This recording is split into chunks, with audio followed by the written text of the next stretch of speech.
good evening. Oh, hi, mate. How are things? Pretty good. I wanted to discuss something with you about Mr. Elon Musk. Oh, what's he up to now? Well, you tell me first. How do you feel about Elon Musk in general? Oh, I like him. He's having a red hot go, and I think I can appreciate his efforts in space travel and electric cars and whatever else he's been up to. But I like him. He's a bit irreverent the way he goes about it, and he's not particularly. I'm not sure if he's self-promoting. I compare him to like a Richard Branson type, and I've never really liked the way Branson goes about it. So what's the difference? Why do you like him? I don't know. He's a little bit more mysterious or something, maybe. He's a little bit more... Branson, in a way, just seems like a guy who got lucky, whereas Musk seems like a guy who can see a gap in the market or see a potential and just is prepared to back it to the hilt with his own cash. Whereas Branson, I sort of see... I'm not sure why I'm comparing to Branson, maybe because they both are interested in commercialized space travel, but do you know what I mean, like the difference? I really like Richard Branson. I think he is more evolutionary, whereas I find Musk more revolutionary. Yeah, so that's a good way to look at it. Branson, to his credit, has done some amazing things. The way he reinvented music, media consumption, the way that he popularized aircraft travel in a fun, irreverent way, the way he basically applied that word virgin that was kind of polarizing and not particularly conservative to lots of very conservative fields like airline travel and so on, I thought was quite interesting. But I think for me, without even knowing his backstory in detail, I find Branson is more about the marketing,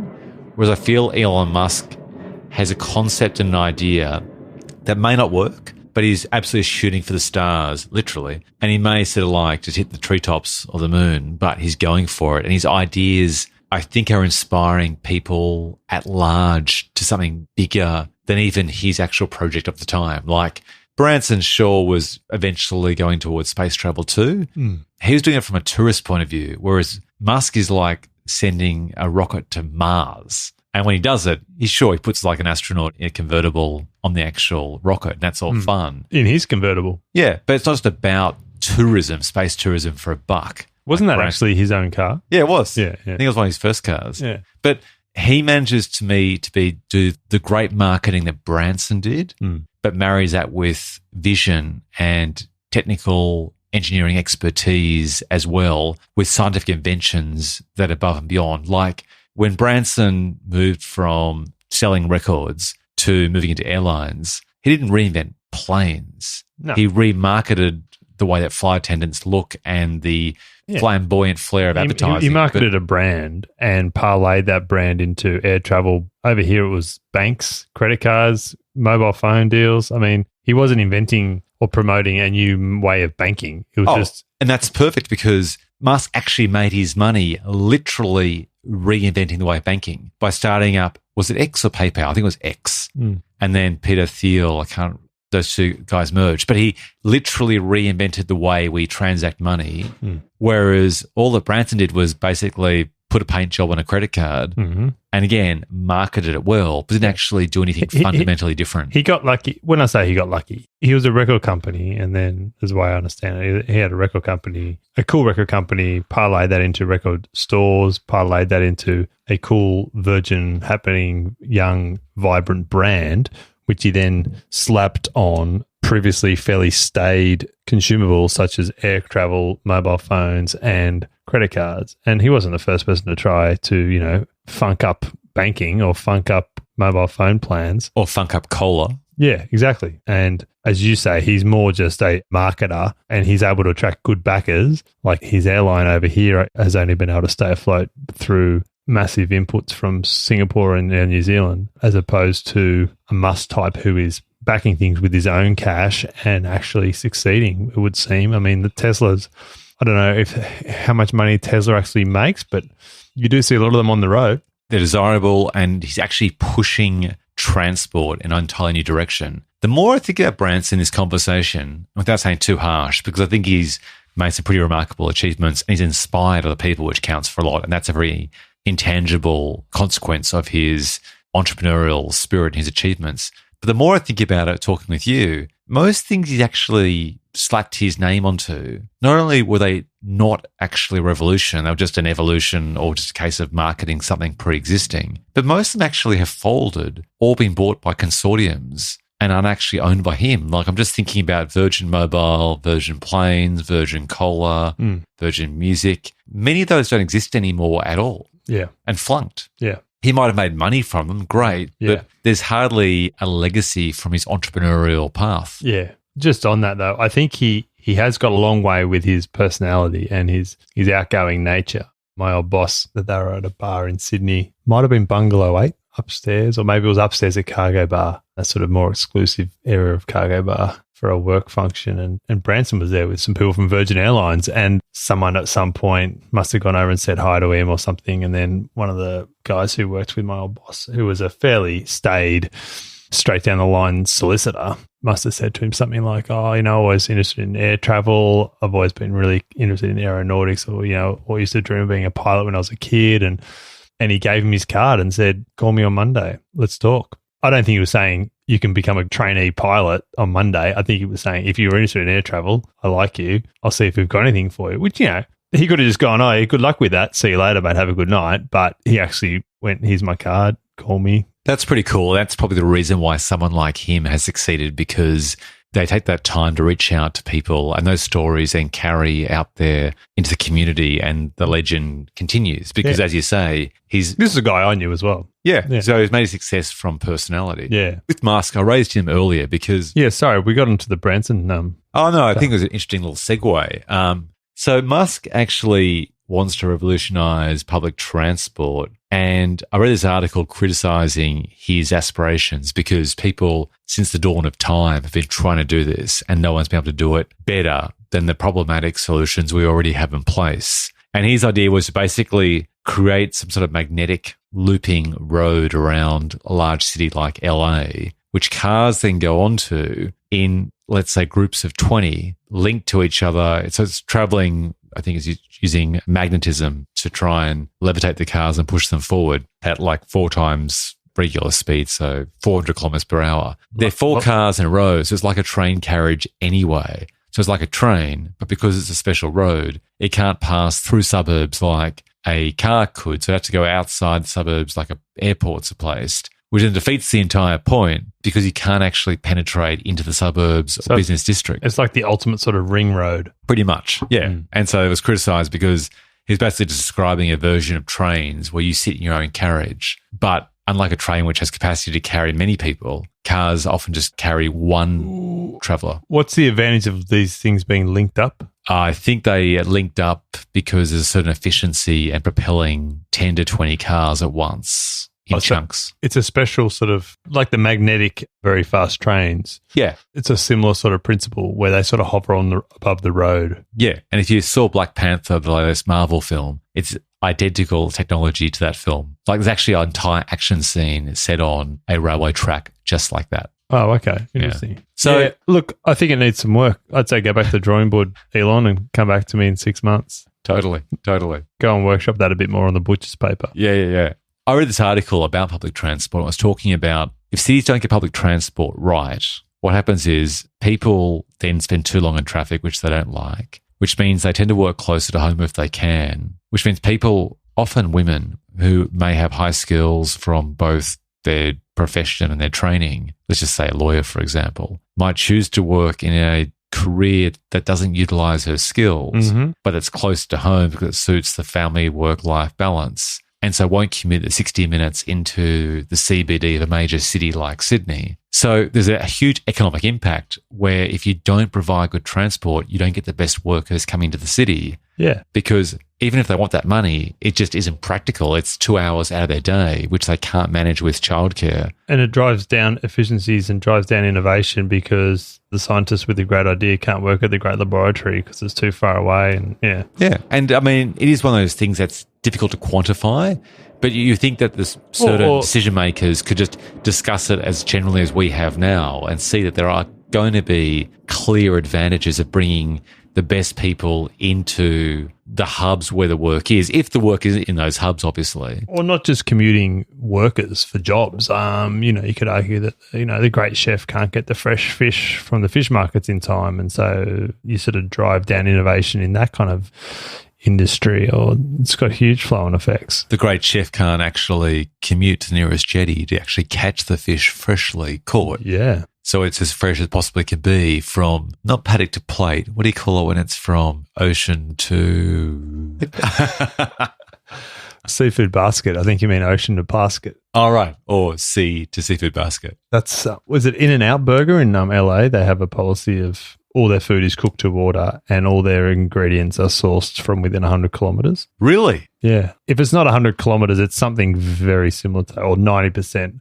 So American franchise takeaway restaurant is basically applying the same principles that many left-leaning, sustainable, focused people have towards whatever diet, be it veganism or whatever. Yeah. The whole idea of basically reducing transport time, carbon emissions, that sort of thing. That's pretty surprising. I'm impressed. I've never had one, but I know that In-N-Out is where most celebrities go between the Oscars and the Vanity Fair party. Why am I surprised that you know something like that? Yeah, like that particular it's detail. Sad but true. And often you see them at the Vanity Fair party with their bag of In-N-Out burger having it. Because the Oscars show you're sitting in a seat for like 10 hours or 5 hours. It's not like, is it the Vanity Fair where there's a sit-down dinner? I think the Golden Globes are sit-down Golden as well. Globes. Sorry, that's what I'm thinking of. Golden Globes that's why they're more irreverent, because they serve alcohol, they serve food, it's a round table so you can talk to someone next to you. Yeah. You can't talk. And you get up and move around and say... Yeah. You can see a friend. You can give dab to people. And so Brad Pitt can go and dab towards Matt Damon, for example. Mm-hmm. Still just a big Hollywood kiss ass thing anyway. But anyway, no, but we digress. Is In-N-Out Burger, by the way, whilst we're digressing? I've got a feeling I know that from a Tarantino film, but I think what I know is actually Big Hawaiian Jack burger. Rabbit Slims or something else that is a fictional version of In-N-Out Burger. That's that Hawaiian burger joint, isn't it? You're thinking of that one. Jack Rabbit Slims is a legitimate place. No, it's not. It's not? They built one after the movie, but it was actually fictional and designed for the movie by Tarantino. Oh, okay. That's a cool place to go. Yeah. Right. Sorry. The burger place where Brad, or is it Brad or Brett? I never knew. Oh, Brett. Where Brett gets his breakfast before Jules and Vincent come round to collect the cargo.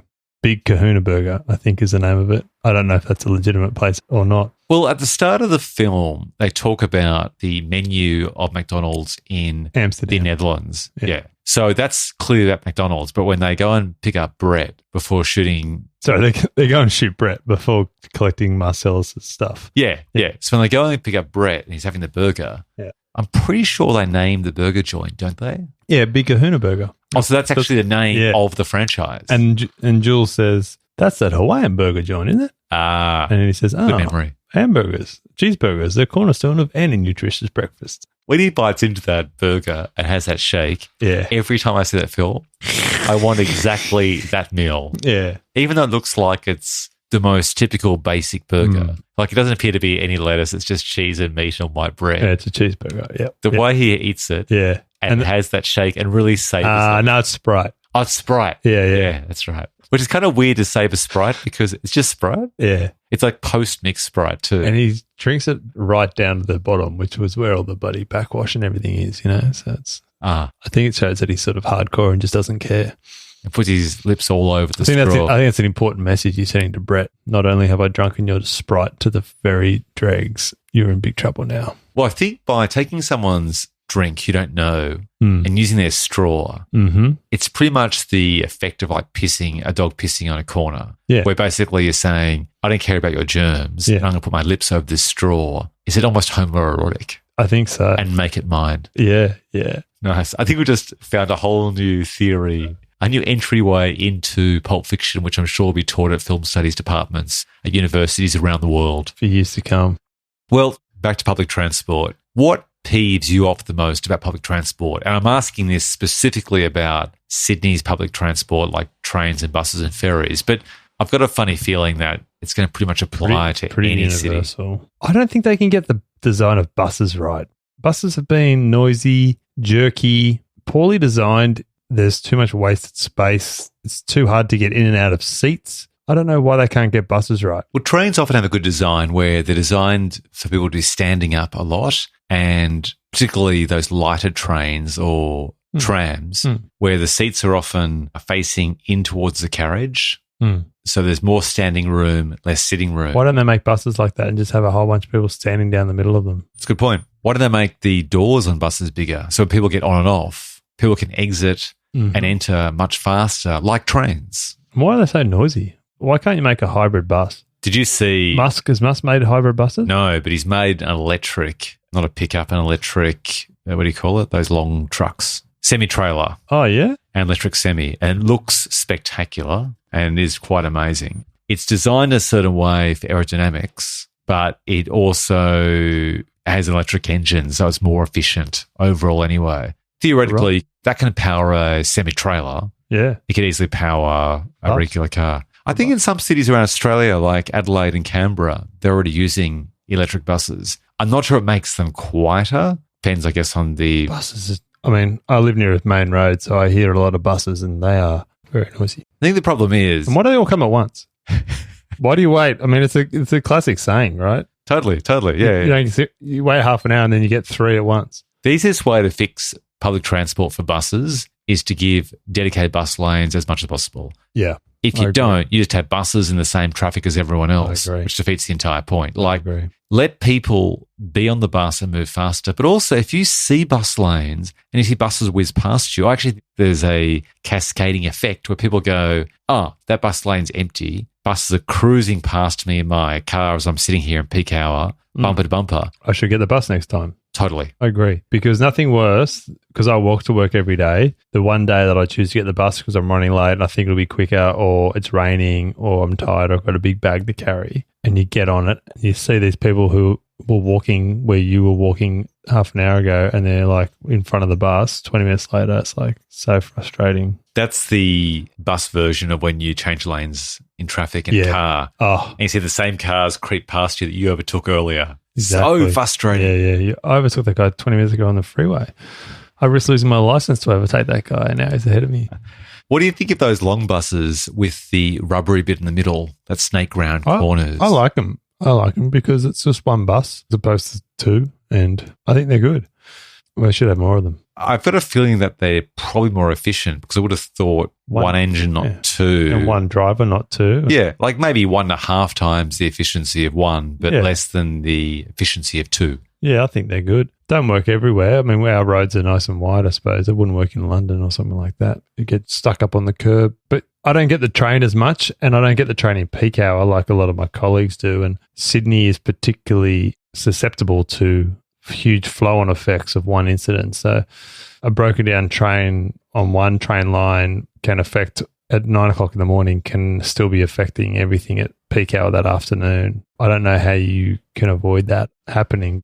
So what happens next? How do we solve public transport? You've suggested maybe more like longer buses. I mentioned having perhaps wider doors to try and speed up the entry and exit. Building houses and medium to high density accommodation near train lines, I think, is important. Not build car parks at train stations so much as, I mean, that's handy as well to encourage people to get the train, but have that as well as people who can actually live nearby so they can walk to the train, which solves two problems. It solves the congestion on the roads twice. I think that that's a great idea. I think they're actually doing that quite a bit already. And I know in Sydney, for example, there's been huge developments like at St. Leonard's, and they're going to build basically over Chatswood, a kilometre of train line around Redfern Central. I don't actually think their motivation for doing that is always about putting people close to public transport, although that's actually a fantastic benefit. I think one of the reasons why it happens is because the land is cheaper. Yeah, people don't want to live next to the train line. Yeah. And the developers can actually get plans to have 20-storey buildings up only near a train line because there aren't any residents in single-dwelling, low-rise houses nearby to complain. Yeah, and you don't necessarily need to put car parks in for those people because they might not have a need for a car, or which means less disruption, more room for units and apartments, more residents, developers happy, government's happy, people in the apartments are happy until they hear the sounds of the train. As much as we're spending on new trains and metro lines for people to go from Circular Quay to Randwick Racecourse, because that's where everyone wants to go when they arrive at Circular Quay. You have to wonder how much they're spending in comparison on tollways. Like, there's an extraordinary amount of tollway construction going on. Oh, it's bullshit. I think the sweet spot for public transport, like what happens next if I was the transport minister? This whole idea of selling off public utilities is insane. The things that I think they should sell are things that a minority of people use, and the things that you shouldn't sell are the things that most people use. So an example would be public transport and roads. Why the hell would you sell it to the private sector, who then can increase the price later on, despite various contractual stipulations about some sort of slow rate of price inflation? It doesn't matter. It's always faster than how it would inflate more organically if the government owned it. And the government can control that price rise anyway by offsetting the cost through some other savings or efficiency.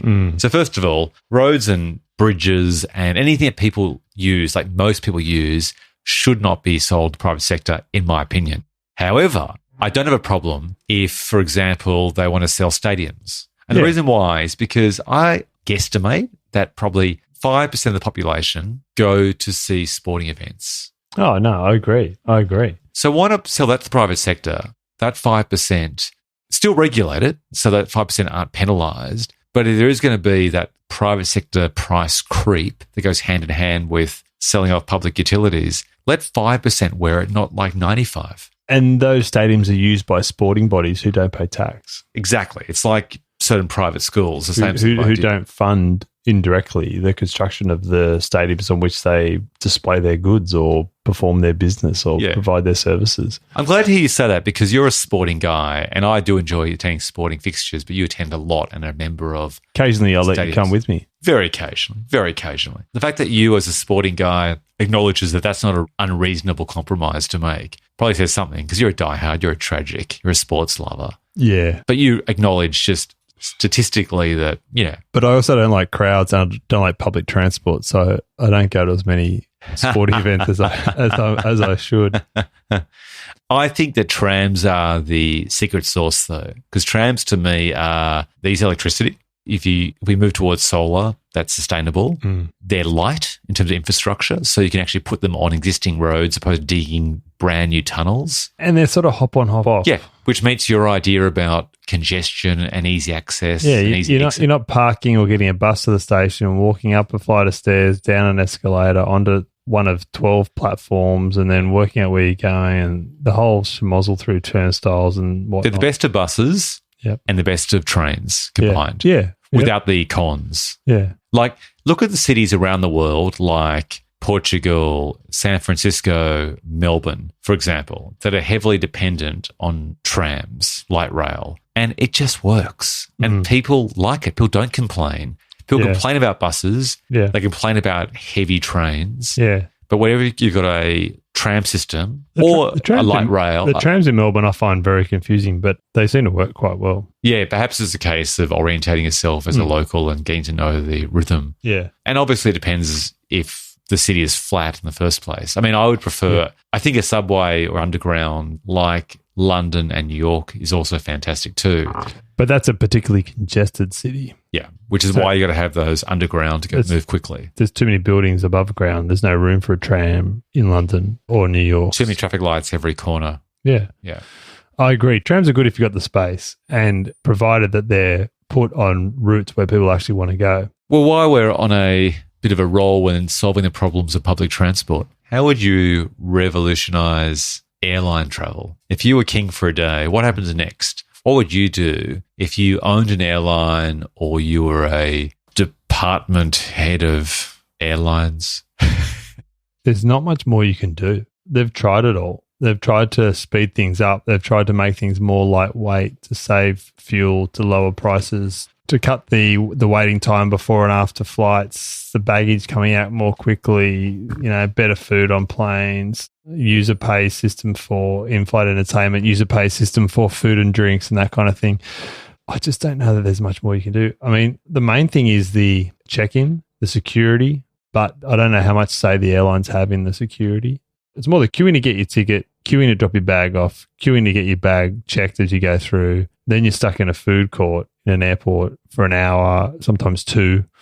I just find them just debilitating. And then from that, you then go to a gate way before you need to, and then you wait around with people who you're about to spend the next up to 14, 17 hours with in a very confined space. So let's just hang around a bit more before we need to for a half an hour, 45 minutes before we get to board. Then there's this mad rush to board for some reason, which I can never understand. I never understand why do people rush on and make a 17-hour journey, 17 hours and 15 minutes. If I'm not the last person on the plane, I'm upset with myself. Like, I'll just sit there. I'll read a book. I'll go to the toilet again. And I can understand if you've got little kids and you want to get them settled and get them, why you would want to rush up, actually stand in a queue to then get through the check-in thing at the gate. Totally. Then wait on the air bridge and then wait in your seat and watch everyone come on for the next, sometimes half an hour. Like, it's incredible. To play devil's advocate, though, I think one reason why people want to rush on is to try and secure overhead luggage space, because it seems to be that seems to be the new thing. There's space for often 2 to 2.5 bags for 3 seats. Yeah. And so I've been onto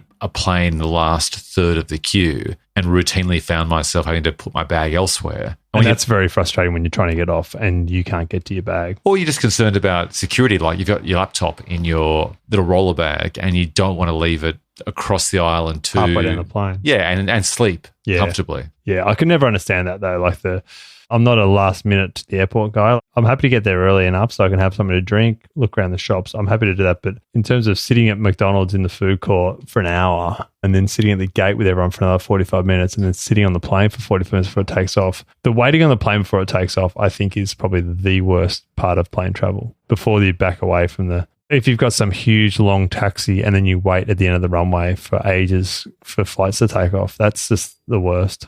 Well, with airlines, you've always had the tension between safety checks with these huge industrial aircraft and then the desire for people to board quickly, get off quickly, etc. Obviously, with security being so intense for the last 17 years, since 9/11, it's even worse. I wonder what would have happened had 9/11 not happened. The way the world's would move with apps and iPhones and a general frictionless experience. Like, I can tap my watch. I can walk out all day, and we discussed this last time, with my watch and no phone in theory. Mm-hmm. And I can catch an Uber, I can eat, I can buy stuff, I can take phone calls, send basic text messages, check email, etc. with just my watch. Now, they've already made it easier at airlines by having you just have your app on your phone and scan your, what do you call those things? The QR code on your phone app. Online check-in, and then so you just get to the airport and just bag drop. Or if you. But imagine if there wasn't 9/11 and so this increase in security hadn't occurred. I can't help but feel we'd have moved to a much more frictionless experience where they would have decreased security, if anything. They probably would have merged a few of those various stops that exist along the way. Yeah. And then you'd probably be taking more liquids on planes, which means there's less time spent having to be delayed here and there. It would have resonated in a way where I've got a funny feeling the time taken not flying would be half of what it is. I still don't see there to be a need for you to get to the airport as early as they want you there. Isn't it like most laws and regulations, though, that they're always aimed at that 10%? So with speeding rules, for example, 90% of people comply with speeding laws. Yeah. And even if there wasn't a rule, most people would drive at a speed that's safe enough, but 10% would always be too stupid. And so basically you always have a rule, a law, a policy for the minority of idiots. Yeah. Which we all have to then kind of I felt a bit bad. I was dropping my golf clubs off of the heavy baggage the other week on a flight for the weekend. And you were that guy? I was that guy. But I'd already checked them in, so I had a ticket for the bags, and you just got to drop them at the heavy baggage carousel. But did you delay the departure? No. But there was an elderly couple there who had some huge wheelchair? No, they had some huge taped up, look like framed photographs or something. I think they hadn't realised that you had to go to the check-in counter first to get your ticket for your heavy baggage, and then you go with the ticket and your heavy baggage to the heavy baggage area and drop it off. So rather than tell them, you just smiled smugly to yourself. And the heavy baggage attendant was saying, no, you've got to go to the counter and get a ticket for these and then bring them back. And they were going, but we're going to miss our flight. Our flight's leaving. We're going to miss our flight. And it's like, And I was just like, yeah, there's not much you can do in that situation if you don't know the way things are done. Yeah. Then you're cutting it a bit fine anyway. I think you're probably right. You could rock up to the airport, swipe your smartwatch at the check-in, stroll through with your carry-on without aerosols or whatever in the back, and walk down to the gate and get on the plane. I don't see why do you need 2 hours to do that. If you watch any movie from the 80s, there's regularly a scene, including Die Hard, where a cop could carry a gun onto the plane. And at the start of Die Hard, the passenger of Bruce Willis sees his gun and he just sort of says, it's okay, I'm a cop. I can't even recall if he flashes his security, his actual cop badge. Clearly something that'd be quite easy to fake. Yeah. Back in the day, besides smoking on planes and all sorts of other shenanigans. Yeah, you could do anything. The idea you can take a gun onto a plane, yet alone, more than 100 mils of water. Yeah. Or a tube of toothpaste or something. Totally. I've always felt a bit of conflict in relation to those carry-on rules, and I'd be curious to hear your thoughts because you're a pretty frequent plane traveller. I get annoyed by it because they have these rules where you can't carry on certain things, but then they totally contradict it by allowing other things. So I can't take anything sharp onto the plane. I get that. But then you serve me with a metal knife and fork. Now, after 9/11 happened, they deliberately served plastic knives and forks to everyone. And then for whatever weird reason, they changed that policy, even though the reasons for the policy hadn't changed. Yeah. And so I don't know why that happened. When the terrorist attack happens, they actually didn't they use actual cutlery from the plane? I could be wrong. Stanley knife. It was box cutter. Yeah. Yeah. But for example, a fork could be used in a pretty dangerous way, totally, right? So I can't take on this, and this, but then you serve that, and that. Yeah, so I think with the liquids is that they just can't control, they can't test with the machines what's in the liquid. I think that's the issue. Look, I'm not saying they shouldn't do it. I think it's the best compromise, but it does feel like a massive compromise. It's annoying when you go to an airport like some airports in Thailand, some international airports in Thailand I've been to, where the airlines can't control the goods that go into the airport shops themselves. If you go through security, you check in and wait in the food court of the airport and you buy a bottle of water and then you take that to the gate, you've got to go to a separate security thing at the gate and you've got to get rid of everything that you've bought in the airport. That happened to me in Abu Dhabi. And I was annoying. Totally surprised because my entire experience up until then had always been if I bought something in the airport, after the security check, I could take that onto the plane. It's annoying because that's when you want to get a big bottle of water so you can just stay hydrated on the flight. Yeah. Some chips or chocolate or whatever, something to nibble on. And then, you get to the gate and they're like, no, you got to jettison all that because we can't control the quality control of what gets sold in the airport, which is kind of a bit sad. But what gives me the shits, even more than that though, is, okay, fine, I can understand the reasoning for that. But then I expect the airline to provide a large bottle of water per person on the 17-hour flight have them to available. Australia. Yeah. You can't have both ways. You can't. I'm doing the right thing. I've gone past security initially at check-in. I then spent a ludicrous amount of money on just plain tap water, which I'm annoyed to do, but okay, I have to. Yeah. And now you're saying I've got to pour all that out and you won't provide any chilled water on the plane or a bottle of water to compensate for that. Yeah. BS. That's annoying. Brands would be all over it though. Totally. I mean, it's really funny. If you look at what Elon Musk is doing with space travel, if he turned his mind to plane travel, he'd be all over it. Totally. He would revolutionize it. But I think from his point of view, there's no intellectual challenge or an opportunity for legacy or inspiration or change that actually makes a massive difference to our humanity by simply just mixing it up with airline food. Yeah, I agree. With more Elon Musk in the world, things are going to change in a dramatic fashion. And I'd prefer Elon Musk to swing for the fences, fail 4 times out of 5, but knowing that one time in 5 he succeeds. Like many entrepreneurs who have many failures before their success, the success will be so fundamental and huge. It'll be like the Wright brothers in planes. It'll be something that actually moves the needle and changes. The only reason I'm concerned is because that poor bastard is up against it, that in the current political environment, he's struggling to try and fight against this whole new enthusiasm, oddly, for fossil fuels. Coal. Clean coal. Yeah. So, but I think that people are getting on board enough with electric cars that'll hopefully continue. And I think by doing things like the Mars, call it a stunt, call it a sincere effort, if that has a ripple effect where the halo of that helps sell the cars, people go, I'm going to buy a car from the guy that sent a convertible to Mars. Yeah. If that's just good marketing that drives sustainable fuels, genius. Yeah, great move. Yeah. What's not to like? So final words on how you, mate, would solve public transport. I think easier access, make sure that they're in places where people want to go, build housing nearby, look at renewable energies to drive the bastards. Public transport governments around the world, you heard it first from Phil, from Chock, the man with the answers. Mate, I think we'll call it a night. Sounds good, mate. Let's do it again next week.